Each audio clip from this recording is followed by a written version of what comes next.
Without spoiling too much, what's going on with Banner Saga 2?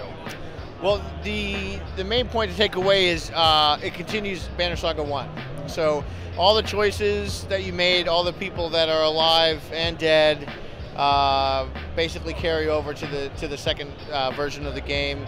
And what's interesting about it too is, of course, it's still this dark story. Everybody's basically still trying to survive, and they're making their way to the human capital of Arborang. And depending on the decisions that you made, really just affects who's in your clan and how you have to do it, how you have to survive. So the guys listened certainly to a lot of the feedback from Banner Saga 1, whether it was press or the community or their fans, and made some really good improvements to a game that was already really pretty well respected and loved. Can you go into a little detail about the improvements of the game?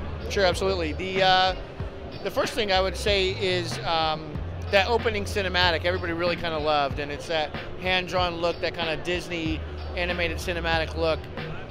Everybody loved it, but they wanted more of it. So they've upped the production value, and we're going to see a lot more of those cinematics and in-game animation scenes throughout the game.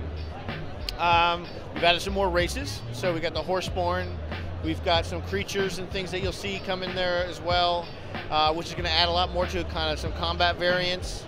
And the big one was basically combat also. We had some feedback where, you know, some people felt that battles were a little repetitive, where you're always fighting the dredge, kind of a similar type of setup. But now you've got different wind conditions, you've got destructible environments. You're not only just fighting the dredge, you fight the Horseborn or the humans or a whole host of different people that basically will affect different strategy. And having different wind conditions really does change things as well. It's not just the same type of battle. We've also added some decisions that you make actually within those dialogue trees and quest trees that you're familiar with Banner Saga.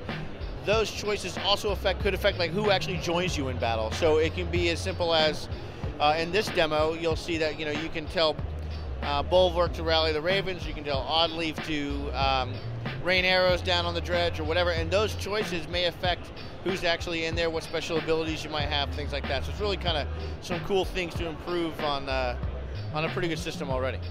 And of course, with Banner Saga 2, we have to talk about the soundtrack. Is the magical soundtrack coming back? It is. Austin Wintry is doing his thing. We're about ready to do the live recording with the orchestra as well. So, you know, his normal awesomeness is going to come through yet again. Awesome. And when can fans finally get their hands on the game? You know, that's a really good question. We will be making that announcement at a later date. Okay, well, I can't wait to hear that. Thank you so much for it. You're welcome. If you haven't checked out, we got the Banner Saga Warbands as well, which is a board game that we announced. Yes, that's right. That's going to be coming out on Kickstarter here soon. We'll be making an announcement very, very soon when that is. But if you love the Banner Saga experience, it is the Banner Saga in a board game, but not in the way that you think. The guys that designed it did an excellent, excellent job. It's not what you think, but it's very much the Banner Saga, so enjoy that. Yeah. Well, excellent news. So for more content like this, go to shacknews.com.